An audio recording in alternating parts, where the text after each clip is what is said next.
Okay, हम यहाँ करने वाले हैं chapter second electrostatic potential and capacitance का।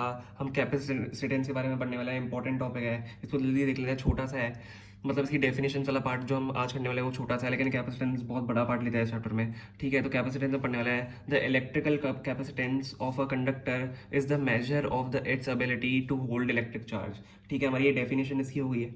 अब देखो ये क्या होता है, Q जो हमारा है डायरेक्टली प्रोपोर्शनल टू V होता है। अब आपका Q क्या होता है, Q हमारा चार्ज होता है और V हमारा पोटेंशियल होता है, मैंने यहाँ पे लिख लिया है। ठीक है, अब जब आप इसका डायरेक्टली प्रोपोर्शनल का साइन हटाओगे यहाँ पे, तो आपका Q इक्वल टू CV यहाँ पे हो जाता है। C आपका क्या आ जाता है, कैपेसिटेंस आ जाता है। अब कैपेसिटेंस की वैल्यू क्या निकालोगे आप, capacitance equal to Q by V। देखो इसमें आप ये भी कर सकते हो कि कैपेसिटेंस, अगर आपको जैसे कैपेसिटेंस और Q की वैल्यू दी हुई है तो आपको V की वैल्यू निकालनी है, तो obviously V is equal to Q by C आप कर सकते हो, या Q की वैल्यू दी हुई है तो C इंटू V तो आपका हो ही जाएगा।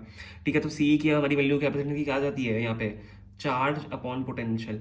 ठीक है, ऐसा यूनिट आपकी ये हो गई। आप इसको फेराड भी बोल सकते हो, फेराड भी हम इसको शॉर्ट फॉर्म लिख सकते हो, तो ये थोड़ा सा ईजी हो जाता है, मतलब एफ से आप इसको यहाँ पे डिनोट कर सकते हो।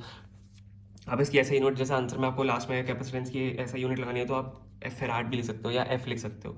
ठीक है, अब देखो इसके डायमेंशन आप देख लो, डायमेंशन आपका चार्ज अपॉन वोल्ट से निकल जाएगा। ठीक है, तो आपका देखो फाइनल डायमेंशन यहाँ पे ये निकल रहा है, फाइनल डायमेंशन एम इनवर्स लीड आपका ये लेंथ हो गया। ठीक है, एम एल टी आपका हो गया ML-2 आपकी इसकी पावर है, T की पावर 4 NA की। देखो आपका पूरा सॉल्व करके निकलेगा। ठीक है, एम्पियर आपका ये हो गया और इसकी पावर इसका स्क्वायर हो जाएगा। ठीक है, अब सबसे मेन कैपेसिटेंस का यहाँ पे सिंबल होता है। ठीक है, ये आपका, इसको हम कैपेसिटर बोलते हैं। ठीक है, कैपेसिटर का आपका ये सिंबल है, आप इसको ऐसे बनाते हो। देखो ये बैटरी से अलग है थोड़ा। बैटरी में एक आपका पॉजिटिव टर्मिनल होता है, एक नेगेटिव टर्मिनल होता है, बड़ा वाला पॉजिटिव छोटा वाला नेगेटिव, लेकिन इसमें दोनों सेम होंगे। ये दोनों आपको सेम साइज बनाना है, तो ये आपका यहाँ पे हम ये सिंबल बना लेते हैं। तो आपका ये देखो यहाँ पे कैपेसिटेंस टॉपिक कंप्लीट हो चुका है आपका। बस डेफिनेशंस, ऐसा यूनिट और डायमेंशंस एंड सिंबल हमने यहाँ पे पढ़ा है। तो ये भी बहुत इंपॉर्टेंट पार्ट लेता है चैप्टर में, तो आप इसको भी एक बार रिवाइज कर लेना।